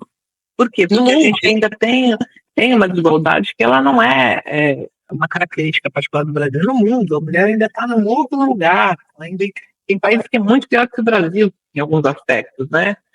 E tem países que estão mais evoluídos, mas enfim, é no mundo. Então, sim, esses cuidados básicos que você, inclusive, dá no seu workshop, falando sobre os cuidados de horário, de trânsito, de ruídos. É uma série de dicas para isso acontecer, né? Mas acho que é fundamental. E, Carol, uma pergunta que eu queria fazer. E quando na vira-volta, me conta, esse projeto, foi depois desse primeiro ano? A gente foi falando de várias coisas e acabei nem explicando agora o primeiro ano. Aí eu voltei, como é que foi? Eu voltei esse primeiro ano porque a gente foi casar. Só que depois que aí vieram 30 pessoas do mundo inteiro para o nosso casamento, a gente ficou uma semana com a família do Alexi, com os amigos que vieram passeando, todo mundo foi embora, o Alexi entrou numa depressão que eu nunca tinha visto na minha vida, assim, porque o Alexi sempre foi um cara super pra cima, alegre, divertido, e ele tava muito mal, assim, e eu fiquei assustada, eu lembro. E eu virei pra ele e falei, mas por que você tá assim? E ele falou assim, porque a minha cabeça tá na viagem, não tá aqui. Eu não queria parar de viajar. E eu lembro que quando a gente estava planejando, eu queria planejar 2 anos. Ele falou, tá louco, 2 anos é muita coisa, vamos 1 ano só. Parece muito 1 ano, parece, mas não é. E aí eu virei para ele e falei assim, cara, eu tô sentindo a mesma coisa, eu não queria parar de viajar, eu quero continuar. Eu falei, então vamos continuar viajando. E a gente tinha salvado o dinheiro do primeiro ano da viagem, porque a gente conseguiu ser mais eficiente, por quê? A gente começou viajando mais caro, porque a gente não sabia, e a gente foi barateando, porque a gente foi aprendendo. E como eu tinha curtido esse rolê de viajar barato, foi ótimo. E você também fazia alguns trabalhos, né, durante... Não fazia trabalho, dinheiro não, zero. Pequena, não? Não, nem bico, nada, a gente ficou só viajando mesmo. E aí, a gente tinha ganhado o dinheiro do casamento de presente. Aí a gente juntou, falei, vamos juntar esses dinheiros e vamos viajar mais. E a gente falou, tá bom, o primeiro ano a gente fez Ásia, África e um pouquinho dos Estados Unidos, Ásia, África e um pouquinho da Europa, né? Falei, no segundo ano vamos subir as Américas, vamos por terra, vai ser muito mais barato. A gente pega por terra e vamos subindo até o México, era a ideia, subir até o México. E aí a gente foi viajar mais 1 ano, de forma muito mais... Você, inclusive, recomenda que quem vai começar o seu primeiro ano comece pelas Américas por uma questão de curso, uma questão de cultura. Eu me lembro de você falar isso no workshop, certo? A gente sempre recomenda ou Sudeste Asiático ou Américas, porque são 2 escolas muito boas para você aprender a viajar barato. E errar onde é barato é muito melhor do que errar onde é caro, né? Você vai... Opa. A gente começou pelos Estados Unidos, cagada, porque a gente já começou errando feio. Estados Unidos é um lugar difícil de viajar barato. Se você não tiver a manha de viajar barato, assim, já treinado, você vai ter dificuldade nos Estados Unidos. Que foi o que aconteceu com a gente. Então a gente só ficava estourando orçamento no primeiro mês. História, porque a gente não sabia fazer. Então é melhor estourar onde é barato, já facilita a tua vida. Melhor. É. E não E é só aí, isso, acho que tem outras questões, né? Para a América do Sul, a gente tem uma cultura relativamente parecida, porque é o país mais subdesenvolvido, mais pobre. Então tem essa coisa um pouco mais de aconchego, né? tem essa coisa da cultura latina, que aconchega, a gente se sente bem com a cultura latina. Geralmente a gente se dá muito bem com os hermanos, em geral. Né? Eles têm um jeito muito parecido, festeiro, muito sorridentes, é mais acolhedor, com certeza. Né? Sim. E aí a gente foi subindo por terra, a gente viajando bem mais barato. No segundo ano, a nosso gasto média-dia foi metade do primeiro ano, para você ter uma ideia. Metade. Então, a gente já estava viajando. Tem a moeda, tem uma série de questões aí no meio do caminho, né? Tinha aérea, que não ficava gastando um monte com passagem aérea, um monte de coisa que vai influenciando, né? E aí, a gente viajou mais um ano, entendeu? E esse segundo ano foi fundamental. Aí que eu falei, como eu agradeço de não ter aceitado aquela proposta do diabinho lá, da licença não remunerada, porque eu não estava preparada para parar com um ano. Eu não tinha fechado o meu ciclo de aprendizagem naquela experiência. E eu não estava autoconfiante o suficiente para assumir o que eu precisava assumir. Eu ainda estava muito perdida. Então, e tá perdido não é uma coisa ruim, tá perdido é bom, a gente tem que permitir se perder. Quem é que sabe todos os esportes, os caminhos, sabe, se perder é importante. Né? Tem muito mais possibilidades, Carol, no cenário das incertezas. Esse é uma terra fértil, é aí que você pode muita coisa. E a gente está acostumado porque a gente quer ter certeza, quer estar no solo que está tudo certo, seguro, é aqui. E, na verdade, a gente muitas vezes tem que pensar o contrário. É difícil virar essa chave, é um desafio, eu diria, né? É lá nas incertezas aonde a gente vai conseguir ver tudo que a gente não consegue ver nas agulhinhas, tá tudo lá, entendeu? É isso. Aí eu lembro que eu levei 1 ano e meio, cara, 1 ano e meio para bater o chapéu na mesa, assim, bater a mão na mesa e falar, cara, é isso. Eu falei, eu vou fazer o que eu tiver que fazer e eu não vou voltar. Porque assim, eu ainda cogitava procurar emprego em uma outra empresa quando eu voltasse. Entendeu? Eu ainda cogitava, não naquilo que eu fazia, mudar, mas procurar emprego em outra empresa. E com 1 ano e meio eu falei, eu nunca mais vou trabalhar no mundo corporativo. O problema não é mudar o trabalho, é o mundo corporativo. Aquilo começou a ficar muito claro para mim. A minha essência jamais vai se conectar com o mundo corporativo. E aquela foi uma conclusão muito importante para mim, sabe? E é um ambiente que adoece, tá? Particularmente tenho uma vivência de 32 anos, de uma experiência, que é um lugar que te mantém como um rato mesmo dentro de uma gaiolinha onde você fica girando. Você constrói uma algema de ouro, e aí depois você não consegue sair daquela algema de ouro, porque eu preciso desse dinheiro, porque eu preciso desse carro, você está refém daquilo para soltar isso. Ou você adoece, literalmente, você surta, você tem um burnout, você adoece. Ou você tem muita consciência e coragem para virar a mesa, né? A maior parte dos casos vem pela dor, e não por esse ampliar de consciência. É a dor que te leva para o movimento de falar, ou eu saio ou eu morro. E aí? Que foi isso que eu comecei a pensar. Os meus insights no meu entorno começavam a falar, cara, você vai morrer. Você vai morrer. Né? Eu não quero morrer. Assim, eu vou morrer, óbvio, né? Mas não deste lugar, não nessas condições. Eu preciso me permitir fazer, né? E soltar isso é um tremendo desafio, assim. Você é muito mais jovem, mas quando você está muito mais tempo, isso ainda a cada ano que passa, essa algema ela se consolida ali no ouro e vai te prendendo e não te solta. E você, óbvio, né? Todo mundo tem um instinto, tem uma necessidade. Até onde isso de fato é um instinto, como é que diz, para te manter vivo, até onde ultrapassa esse limite, e aí você não percebe mais que está preso naquele lugar, entendeu? Bem isso mesmo, e é um ambiente muito tóxico de competitividade, é um ambiente que faz você colocar o trabalho como a peça principal da sua vida, que eu acho um grande problema.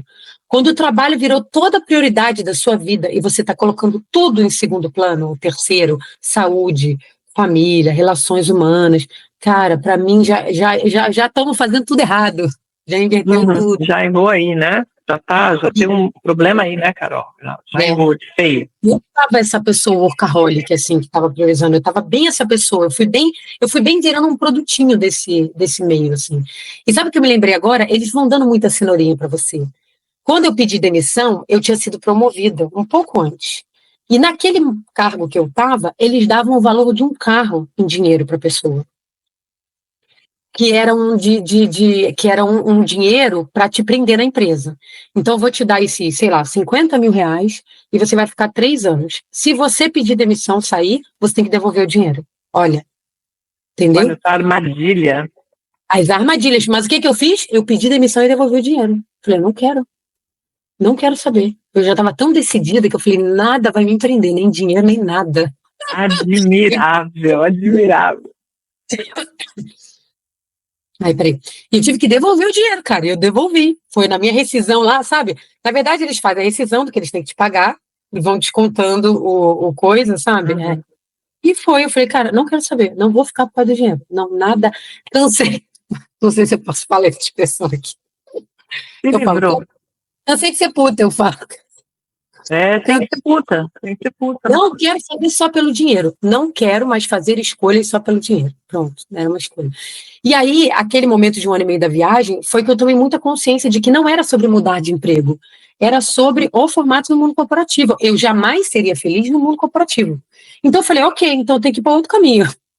O mundo corporativo não é sobre procurar emprego em uma multinacional, não é sobre isso. É outra coisa que eu tenho que encontrar. Então é isso que eu falo. Esse se perder, ele é importante para te ajudar a dar clareza, encontrar resposta. Se perder para se encontrar de fato, porque a sociedade contemporânea, a gente tem essa coisa do valor monetário, uma sociedade capitalista que te leva a consumir, a ter. Você não é mais, é aquilo que você tem, né? É o carro, é a casa na praia, e você está nesse lugar e você se perde, literalmente. Então, se perder para se achar, acho que é fundamental, né? Mas e o projeto, Carol? Quando Mas é isso, aí que é a questão, porque as pessoas acham que a resposta é uma resposta clara, toda escrita no forma de texto, não é assim. A resposta são indícios, sentimentos que vão te levando de um lado para o outro. E aí, imagina se eu tivesse aceitado aquele negócio de 1 ano, eu não ia ter chegado nesse momento de fechamento de ciclo, entendeu? Aí eu comecei a ficar, cara, eu tinha muita ideia, na verdade. Tudo era ideia para mim, eu tinha um caderninho que eu anotando 5 mil ideias, só que aí você vive uma outra realidade, que é um excesso de ideias, onde você se vê fazendo 5 mil coisas e não consegue escolher nenhuma, né? E aí, foi ali que eu desconstruí aquele sentimento de aprisionamento que eu estava antes de sair, lembra que eu falei? Que eu achava que eu não sabia fazer nada. E, cara, ao longo da viagem, eu comecei a falar, caraca, eu sou capaz de fazer um monte de coisa. E olha que louco, né? Aquela pessoa que achava que só sabia fazer aquilo, durante a viagem, começou a lidar com outro problema. Eu posso fazer um monte de coisa. Muitas coisas. Que legal. E o que eu faço agora? Esse que é o problema. Aí eu lidei. Surtou. Lida com outro problema. Só que aí no final da viagem, cara, eu tava sentindo um processo de transformação tão grande em mim que eu comecei a entrevistar viajantes na viagem. E a gente começou a gravar os viajantes para perguntar como eles se sentiam, como era a transformação deles, como eles tinham evoluído, o que a viagem tinha contribuído para a vida deles. E a gente fez um documentáriozinho, que é bem legal, é um documentário de viajantes do mundo, de 8 minutos. Está no YouTube. Tá no YouTube, que tinha, depois eu posso te mandar o link, é muito legal esse documentário. E tinha as falas das pessoas, né? As falas das pessoas sobre essa transformação. E aí eu comecei a ter um sentimento muito forte, que eu acho, cara, tem uma coisa aí muito poderosa nesse lance da viagem, né? E eu sentia que aquela geração, da minha geração, daquele momento, estava precisando disso. Aí eu sentia, cara, a galera tá vivendo muito aprisionada, né, numa realidade que eles mesmos construíram e não conseguem sair daquilo. Eu comecei a ver um valor nesse negócio, e tem alguma coisa nisso, mas eu não sabia como fazer, essa é a verdade. E eu voltei da minha viagem, ficamos 2 anos, né? Voltei da minha viagem sem saber ainda o que eu queria fazer. Mas quando eu fui viajar o mundo, eu conheci era uma headhunter que ficava me perseguindo, que ela queria me levar para outras empresas. Então a headhunter vivia me oferecendo cargo. Tem um cargo nessa empresa aqui, Carol, para você. E eu falava, não, vou viajar o mundo, eu não quero saber. Aí de tanto dela me oferecer eu não aceitar, ela falou, cara, eu vou te apresentar uma pessoa, então. Era uma diretora de marketing que tinha ido viajar o mundo. E eu fui almoçar com essa diretora. virou minha amiga depois, super querida. E ela virou e falou assim, ela me deu um conselho, ela falou, Carol, se eu pudesse te dar qualquer conselho, eu te daria o seguinte, quando você voltar da viagem, não sai procurando emprego, qualquer coisa. Deixa um tempo para você digerir tudo que você viveu, porque senão você vai fazer escolhas erradas, porque você vai fazer escolha pela impulsividade. Então ela falou, se prepara financeiramente para você não ter essa pressão na volta. E foi o que eu fiz. A gente, naquele planejamento financeiro, a gente se organizou para 1 ano. Para eu ter 1 ano de sobrevivência e ter esse 1 ano para eu poder entendendo-me, né? E aí o que aconteceu? Quando eu voltei da viagem, eu me dei 3 meses de ameba.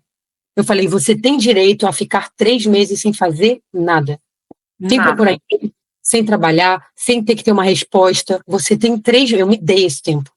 E isso é fundamental, que é um tempo realmente de aterrissar, sabe? De falar, não sair fazendo qualquer coisa, mas tentar te ouvir a própria alma falando, né? O que é que eu quero? Para onde eu estou indo? O que faz sentido? Então, se permitir fazer nada é fundamental.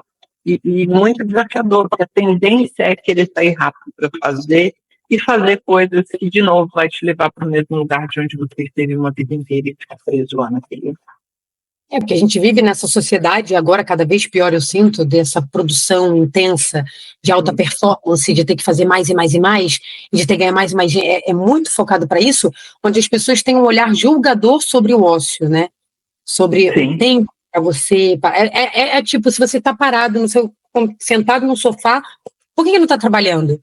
Mas esse ócio é importante. Como se o meu próprio julgador interno não fosse suficiente, eu ainda tenho um julgador da sociedade que está toda me olhando, me apontando, né? Só que o que foi legal durante esses 2 anos é que foi um processo de luta contra essa cobrança, porque eu falo, né? Quem viaja sem trabalhar, a gente chama no workshop de vagabundo profissional. Vagabundo profissional é aquele que a profissão dele é curtir o momento presente, é o que ele tá, as experiências que ele está vivendo ali. E no início você tem um sentimento de culpa quando você é vagabundo profissional, porque você não está trabalhando. E você começa a meio que se sentir mal, né, de você não estar produzindo. Então é todo um processo. É uma sociedade de trabalho que dignifica o homem, né? Tem um conceito aí, respaldado muito numa questão religiosa, mais política, porque se eu mantenho todo mundo trabalhando, eu mantenho essa roda funcionando no topo da pirâmide, bem estruturadinho, e você lá embaixo sustentando tudo isso, né? No fundo, é esse o discurso, e por isso de que trabalho significa, cabeça vazia, oficina do diabo, e aí vai, né? Um monte de crenças limitantes que nos deixaram nessa condição séria que vivemos hoje, né?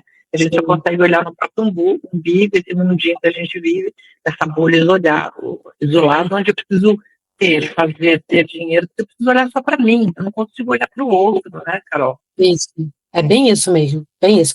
Então, nesses 2 anos, eu já lutei contra esse sentimento, que foi ótimo.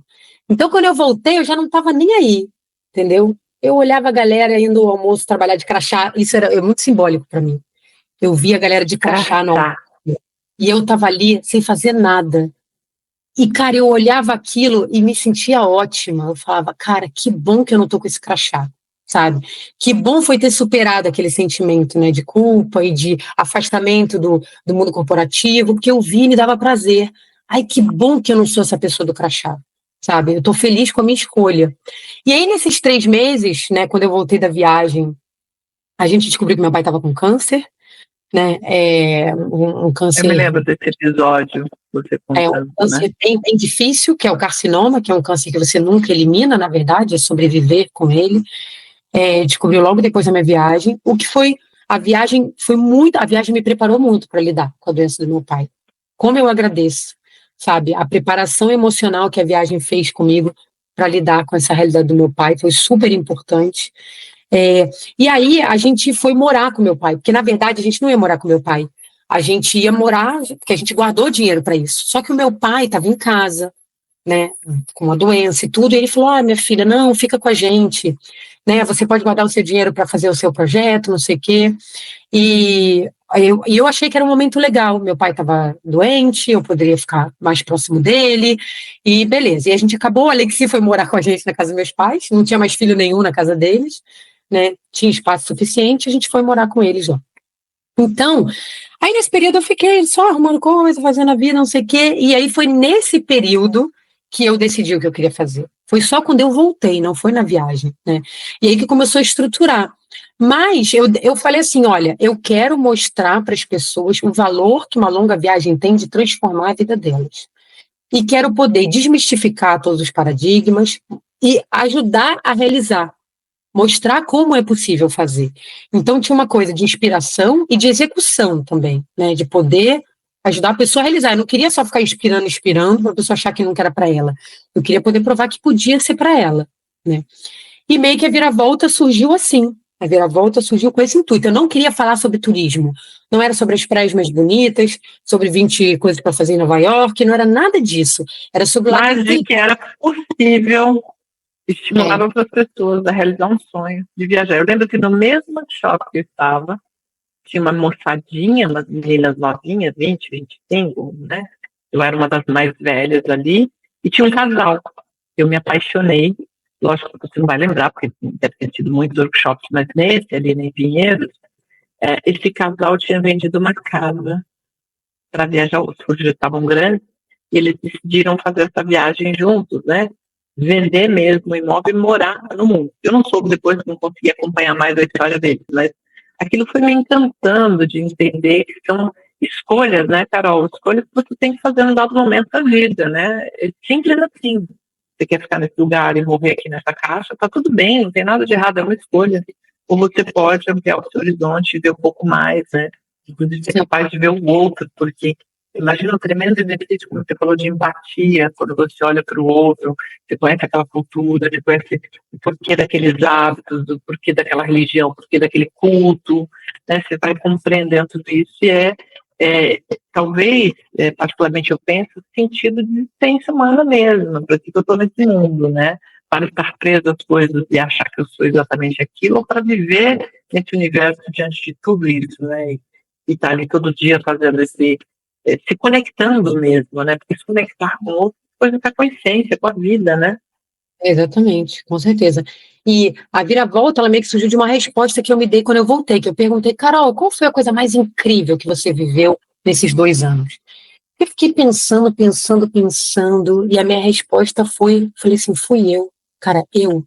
A minha evolução de corpo, mente e alma, o que eu tô sentindo, assim, esse empoderamento que eu tô, essa autoconfiança, essa clareza sobre as coisas, sobre a vida, essa consciência, tudo isso para mim tinha um valor inestimável. E eu falei, cara, isso é muito poderoso, né? E eu falei, mas Carol, não é só você que se sente assim. Todas aquelas pessoas que eu entrevistei se sentiam assim.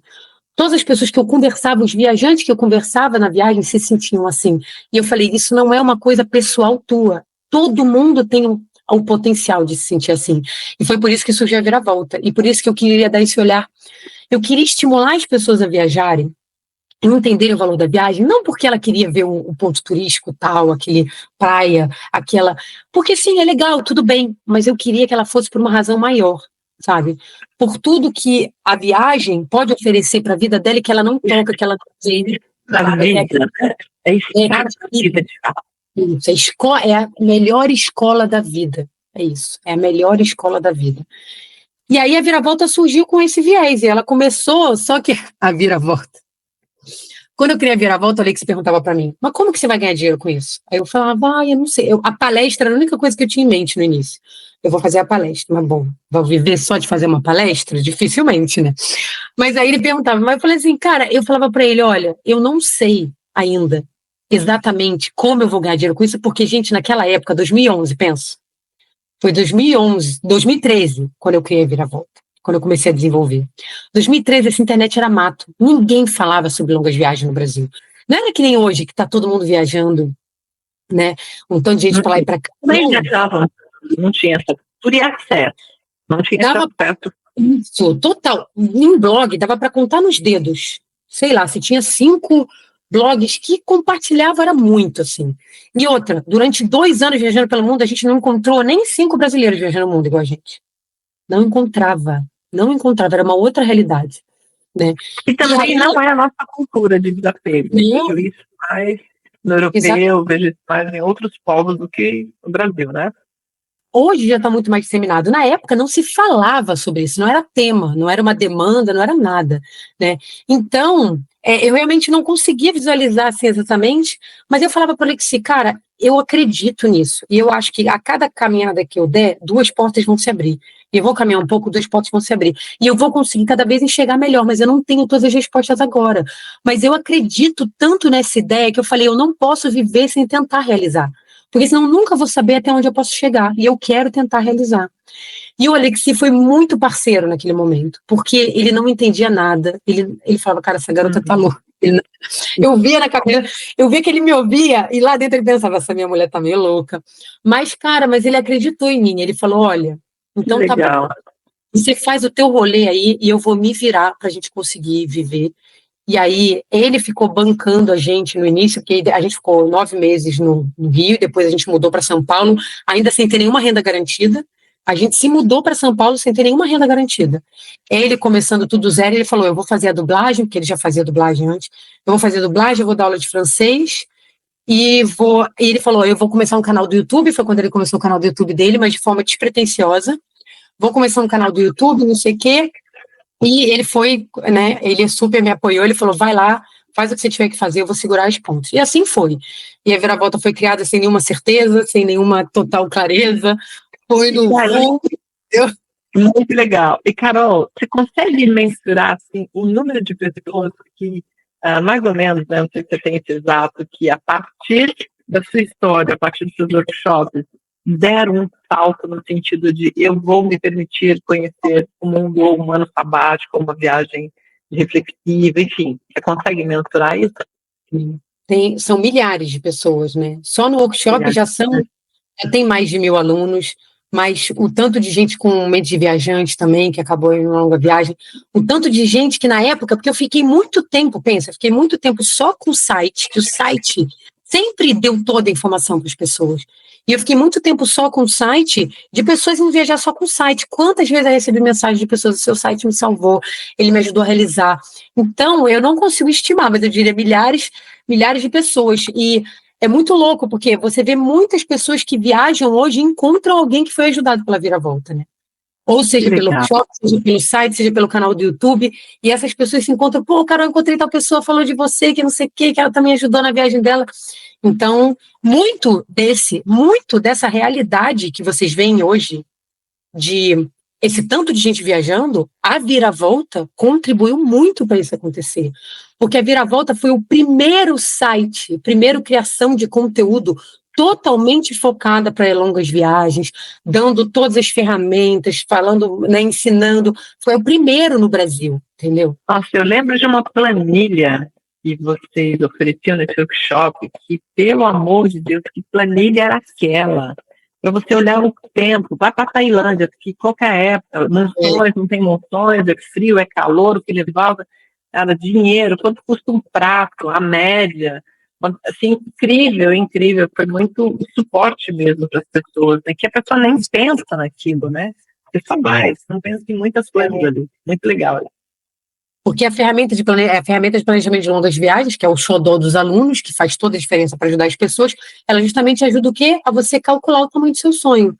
É muito difícil você fazer sem ter o conhecimento, sem ter experiência, sem ter dados para isso. E a ferramenta ela tem uma base de dados do mundo inteiro de gasto médio a dia para vários estilos de viagem. Então você consegue personalizar a viagem para suas escolhas e estimar o tamanho do seu sonho, né? E funciona muito, porque eu já tenho muitos alunos que realizaram, né? Muito legal. Toda a diferença, ele é muito legal, realmente. Né? E quantos países você conhece? Me dá um número aí. Vou falar, mas antes, deixa eu só falar uma coisa legal. Quem criou o nome da Viravolta foi o meu pai. Foi seu pai que criou, que lindo. Quando a gente estava em casa, eu falava, pô, pai, você tá aí, né, só deitar, ele falava, deitar, não sei o quê, vamos me ajudar aqui a criar um nome pro meu projeto? E aí a gente fez um brainstorming em casa, na sala de casa, lembra? A gente fez um brainstorming. E aí a gente fez vários nomes, não sei o quê, e de repente ele jogou, Reviravolta. Aí eu falei, mas reviravolta vai ajudar, vai assustar as pessoas, talvez, pai. Aí ele falou, então já sei, vira-volta, a pessoa vai uma e volta outra. Ele falou assim. Olha só. Aí eu falei, E é muito louco, porque o meu pai era a pessoa que mais entendia a minha proposta. Os amigos não entendiam. Você tá louca, ninguém precisa disso, você não sei o quê, ninguém acreditava. O meu pai era o que mais acreditava. Então, o meu pai, ele teve um papel muito legal na viravolta, assim, e, inclusive, o meu pai me ajudou a construir a ferramenta de longas viagens, que até hoje ela está turbinada já na versão, mas foi o meu pai que criou comigo. A gente ficou 3 meses desenvolvendo aquela ferramenta lá na sala dele, né, criando. Bacana. Então foi Então tem uma sementinha aí do é, Pátria Grande que contribui. gente, Que lindo isso, Carol, muito, muito especial, é, né? é E, assim. e quantos países você já conhece? Olha, eu parei de contar, mas mais Parou? de 75 países. Por Mais quê? de Mais de 75 países. muita coisa. É, mas eu parei de contar porque depois que eu fiz a longa viagem, eu entendi que não era a quantidade que importava, sabe? Eram os momentos Era do tempo. como você se conectava com o lugar onde você está indo. Isso não importa a quantidade, né? Então, aquilo que você falou, eu não viajei o mundo, mas não precisa fazer uma volta ao mundo para você ter uma Não. experiência significativa. Não precisa ter muitos países para você ter uma experiência assim. Não é sobre isso. É sobre como você se abre para as experiências que cruzam o teu caminho ali, para se conectar com as pessoas, né? Para se desafiar. É sobre isso. Então, a quantidade não importa. E eu parei de contar. Eu falei, Tá eu não julgo quem conta, não, porque não quer dizer que porque a tudo pessoa bem. ela viaja de forma superficial, tá? Não tem nada a ver. Uhum, Aliás, uhum. eu amo ela é maravilhosa, que ela tem um conteúdo muito foda, assim, ela se conecta muito com a cultura legal, ela é interessada na história, pela galáxia, a Ana da Pela Galáxia, eu amo ela. E ela conta, ela tá no perfil dela, então não quer dizer que porque a pessoa conta ela é superficial, nada disso, tá, gente? Foi só uma escolha que eu fiz, E, porque eu falei, não tô vendo sentido nisso, não, e é muito não, pessoal, né? Eu acho que é né? muito pessoal e fala muito sobre quem você é, né? Quando a gente fala com você, você é essa pessoa que inspira e você é essa mulher natural, te acompanha um tempão, desde que eu fiz o workshop, né? Assim, como você inspira essa coisa de viver uma vida presente, né? Estar aqui no modelo sustentável, em termos de vida mesmo, né? Eu vi quando você fez o tour pela Europa, como é que era estar naquele motorhome, como é que era consumir, como é que era lavar, o que era ter, o que não ter, né? Numa forma bem minimalista e extremamente sustentável, extremamente possível, né? Então, é muito pessoal isso, né? E me admira muito esse seu jeito, assim, você é uma das pessoas que estava na minha lista, que me inspirou um tempão, né? Eu não sei se eu contei o podcast, ele nasceu muito trazendo pessoas que foram fundamentais, que trouxeram uma pedrinha nessa construção, nessa reconstrução.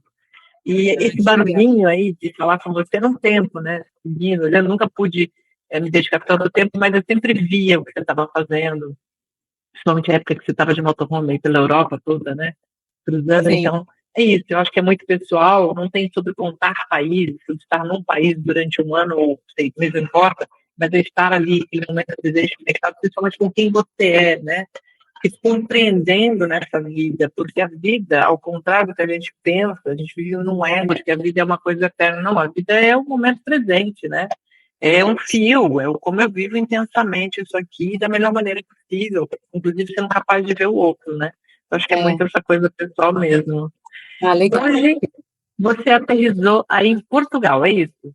Como é que Hoje está o seu momento hoje? Me conta. Você hoje eu estou mudou vivendo em Portugal e nossa, Portugal nunca foi um projeto planejado, sonhado, nada disso, gente, foi um acaso. Foi lá as incertezas, aquelas respostas que as incertezas trazem para gente, porque, na verdade, quando a gente voltou da longa viagem, a gente estava feliz de voltar. A gente só voltou quando a gente falou, cara, estamos felizes de voltar, quando fez quase 2 anos, né? A gente realmente queria voltar naquele momento. Eu falo, quem decide quando a viagem vai durar não é você antes de sair, é você na viagem. É o seu eu na viagem que decide, não é o seu eu antes de sair. Então, a gente precisa fazer um planejamento financeiro, e eu falo, faça inteligente para fazer o seu dinheiro dar filhote e perdurar. Mas é na viagem que você sente. E você sente essa vontade, assim como quem sente que não quer parar. Tem pessoas que vão sentir que nunca querem parar, e tudo bem. Mas a maioria quer parar, na verdade. A maioria não quer ficar viajando para sempre, 10 anos. Não é a realidade. Eu não sou essa pessoa que quer viajar e parar para sempre. Então a gente queria realmente parar. Só que quando a gente voltou, a gente já sabia que a gente ia querer fazer uma outra viagem. Isso já estava certo. E a gente falou, cara, vamos fazer um filho, e quando tiver o filho, a gente vai viajar com ele de carro. Porque a gente conheceu muitas pessoas viajando de carro, e a gente se ligou que a viagem de carro era uma experiência diferente. Então a gente falou, a gente amou a experiência, a gente falou, queremos fazer uma segunda longa viagem de carro. E a gente falou com filho, porque eu era uma pessoa que não queria ter filho, por exemplo. Eu não queria ter Não, filho. Não, eu não queria ter filho porque filho ia atrapalhar as viagens, porque eu era tão louca da viagem. Eu era tão louca da viagem que eu falava com filho vai atrapalhar. E a longa viagem quebrou esse paradigma de que filho atrapalha a viagem. E, na verdade, não. Eu conheci tantas pessoas viajando com filhos, eu achei uma experiência tão linda que uma criança podia ter. Eu falei, qual é a melhor coisa que eu posso oferecer para uma criança? É uma virou a experiência dela. chave. E aí virou Incrível. a chave e falou, o filho não é o problema, é a nossa cabeça o problema, É a entendeu? nossa cabeça. E aí eu voltei decidida a ter filho. Eu falei, não, então eu vou fazer filho e eu vou oferecer uma educação para construir um ser humano maravilhoso, vou mostrar o mundo para ele e meio que foi assim. Então, só que a gente tinha que construir a vida do zero, porque eu e o Alexi começando do zero, entendeu? Só com aquele orçamento lá para a gente sobreviver um ano, que era o que a gente tinha feito do planejamento. Vamos embora construir. E a gente definiu, é isso que foi legal. Quando eu voltei, eu defini tudo, minhas prioridades, os meus valores. Eu escrevi quais são os meus valores de vida, quais são as minhas prioridades e qual o estilo de vida que eu quero criar. Foi assim o processo da viravolta. Esqueci de mencionar essa parte. Porque a gente não sabe responder essas coisas, a gente não tem essa resposta na ponta da língua. E eu comecei a botar nas casas tudo que eu queria. Eu falei, então tá, então eu preciso trabalhar com uma coisa que atenda os meus valores, essas minhas prioridades e que me entregue esse estilo de vida. E uma coisa muito importante que tinha é, eu não quero fazer mal a nenhuma outra pessoa. Isso estava lá nos meus valores. Então, não posso me envolver com coisas que façam. E por que era importante? Porque eu trabalhei para cigarro na multinacional. A carreira profissional foi desenvolvida no cigarro. E foi uma coisa que começou a me fazer mal e me incomodar. E eu comecei a falar, tanta coisa para fazer no mundo, por que eu vou fazer uma coisa que faça mal a uma outra pessoa? Não tem sentido. Faz muito Não, sentido. não quero ter a minha mãozinha nisso. Então, isso estava É lá nos valores. valor, né? É o valor. Exatamente. Então, isso estava lá nos meus valores. Tinha o lance de liberdade. Não quero abrir mão mais da minha liberdade. Então, eu quero ser dona do meu nariz, não quero ter que fazer coisas para atender a necessidade só de outras pessoas, desconsiderando as minhas necessidades. Então, meio que fui montando tudo isso e a viravolta é uma coisa que entregava isso, que entregava os meus valores, fazia bem para as pessoas, né, ajudava a transformar a vida, me dava liberdade, me deixava eu viver a minha verdade, assim, sem imposição.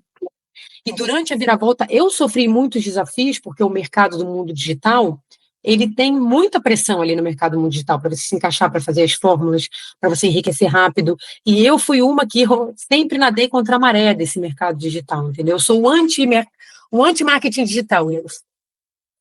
Tudo que eles falam, tudo que entendeu? Eu sou anti-marketing digital. Eu tenho um jeito muito diferente de fazer, que foi um jeito meu que eu fui construindo. Mas que era um jeito que estava muito com os meus valores, entendeu? Então, é óbvio que foi mais difícil o caminho para mim. Já aviso, não quero vender ilusões para ninguém. O meu caminho foi muito mais difícil.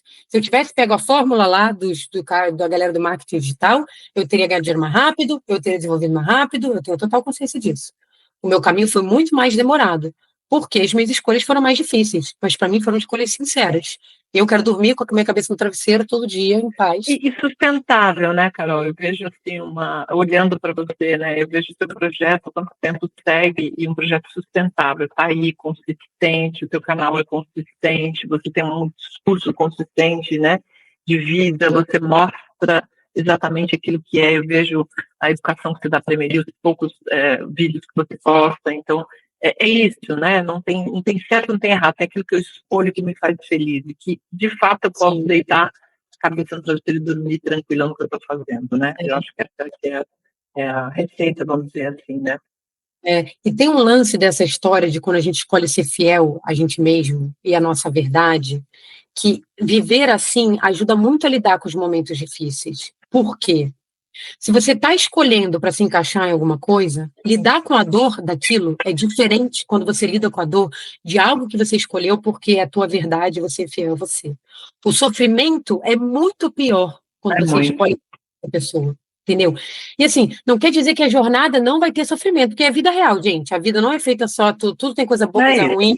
Eu tive muitos desafios durante a viravolta, muitas vezes que eu chorei, que eu estava ficando louca, que eu queria desistir, que não, ai, não vai dar. Eu tive muitas crises na viravolta. Só que qual era a diferença? Toda vez que eu tinha uma crise na viravolta, e eu olhava para mim, para dentro, eu falava, mas por que você está fazendo assim? Por quê? Porque você escolheu, porque isso faz sentido, porque o teu valor é esse, porque o teu. Isso me acalmava. Eu entendo porque eu estou Uhum. fazendo. Faz sentido eu estar fazendo isso. Eu só precisava de força para enfrentar aquele momento. Porque as coisas, as Uhum. pessoas querem conquistar tudo rápido. E a realidade não é isso, Uhum. entendeu? Vai ter Sim. dificuldade pelo caminho, todo mundo vai ter os desafios. É sobre É. você aprender a lidar com eles, para ser resistente, para ser persistente, entendeu? E É tá vivendo a verdade ajudava a lidar com esses momentos. Se eu tivesse seguido os gurus do marketing digital, e eu isso. os valores, cara, eu não ia sustentar, não ia conseguir sustentar Não aquela ia dor. estar de pé, É isso. não é verdade, né? E, Então, isso Carol, o Viravolta segue aí ajudando pessoas a realizar os seus sonhos de viajar, mochilar, seja por mochila, viagem, você segue lindo esse caminho, né? Assim, ainda inspirando pessoas já há algum tempo aí. É incrível esse lugar onde você se encontra, né? De ter satisfação pessoal com quem eu sou pela minha própria história, mas como é que eu consigo compartilhar isso com outros? Isso é muito especial, isso é para poucos, vamos dizer assim, né? É incrível hoje você se permitir, de fato, fazer algo que fale com a sua alma, mas também que te dê prazer e que ainda ajude o outro, né? É a cereja do bolo, é um tremendo presente, né, Carol? sim, eu queria dizer que realmente é um projeto muito autoral e que ele está se transformando, né? Ele é um organismo vivo, ele é um organismo vivo, mas que ele segue com o mesmo princípio lá do início, que era sobre Uhum. criar consciência nas pessoas, permitir com que elas fossem mais livres, mais fiel a elas mesmas, mais verdadeiras, porque é o que a viagem, que a longa viagem ajuda nesse processo, né? E hoje eu não estou viajando mais, por exemplo, porque a gente foi viajar com motorhome, então, depois que a gente refez a nossa vida toda, fomos viajar com motorhome, ficamos 2 anos com a nossa filha, quando eu tinha de 4 a 6 anos, viajando de motorhome, e quando a gente estava no motorhome, a gente uma hora cansou, porque os dois trabalhando com a filha o tempo inteiro era cansativo, falou, então vamos parar em algum lugar? E foi assim que a gente veio parar em Portugal. A gente passou aqui durante o motorhome um tempo aqui, a gente curtiu do clima, não é tão frio, muito sol, e a gente acabou vindo parar aqui. E hoje eu vivo um estilo sazonal. Eu fico parte do ano viajando, 3 meses, e parte do ano parada, né? E aí eu Uhum. comecei a falar menos de viagem, sabe?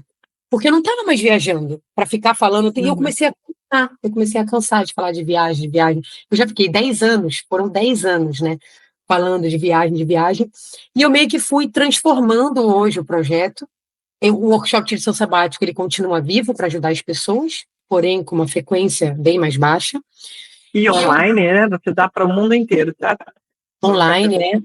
Online. Então, a ideia é acontecer uma vez por ano, se a gente tem o mínimo de pessoas suficientes para realizar.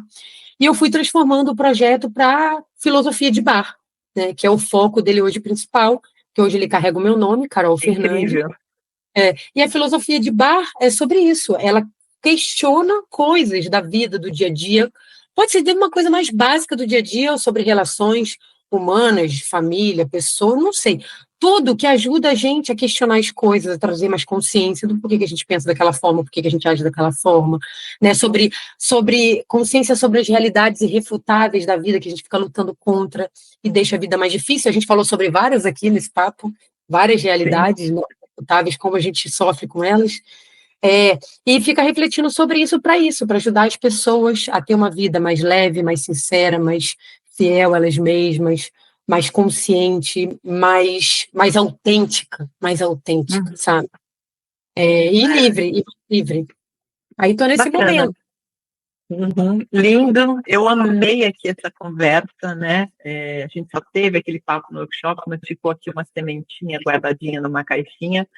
Foi um prazer incrível aqui falar com você de novo, poder trazer para as pessoas do canal um pouco da sua jornada, de como é que nasceu esse projeto, de que é possível, né? De quem é esse ser humano que está por trás de tudo isso, que fala com um desejo genuíno, que graças a Deus chegou mais cedo para você e você falou, stop, não dá. Eu preciso saber quem eu sou, eu preciso achar minha alma, volta para esse corpo, né? Então, assim, inspirador, né? Eu acho a tua história linda, inspiradora, e eu queria muito que as pessoas ouvissem para poder também se embasar nisso, também se inspirar e saber que é possível, sim. Eu acho que a gente fica muito fechado em redes sociais, uma série de porcarias, que fica te comparando com outras pessoas, te levando para aquele lugar das algemas, que você falou, as algemas de ouro, né? Mundo Sim. corporativo. Ah, fala, mas as pessoas não têm que trabalhar. Todo mundo tem que trabalhar. Né? Todo mundo precisa de dinheiro. Você está numa sociedade que te exige isso, não tem como, não tem mais troca, né? Não tem barganha de produtos, você precisa de dinheiro. Mas é possível você viver de forma consciente, conectada, ser capaz de ver o outro, ser capaz de falar de um assunto que vai ajudar a manter a consciente, uma outra perspectiva, um outro olhar. Então, assim, é totalmente possível você estar aqui para mostrar isso. Eu também, um pouco da minha história, então, eu queria te agradecer imensamente pela tua generosidade em me atender, em falar, em gravar aqui, para levar para outras pessoas. Mas também quero te pedir aqui, se alguém quiser participar do seu workshop, para você deixar suas redes, tem um canal incrível no YouTube, de YouTube Fanzafa lá, mas se alguém quiser, por um acaso ainda não conhece a Carol, como é que a gente te acha, Carol? Bom, primeiro eu queria agradecer de você ter confiado em mim para te ajudar lá no workshop quando você fez. Fico feliz de ter feito parte, né, dessa abertura de olhar aí, né, para sua vida. É muito gratificante poder ajudar as pessoas com isso.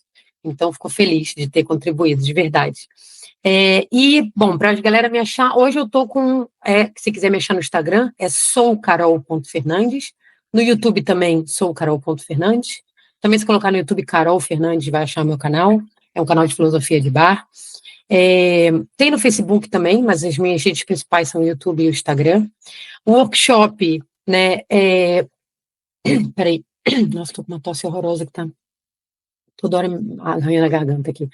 Deixa eu falar, você vai colocar o link no. Você coloca o link? Vou colocar o link. Se você puder depois me passar, fala agora, mas eu passo o link, depois não acho que eu vou colocar aqui também para as pessoas seguirem. Tá bom.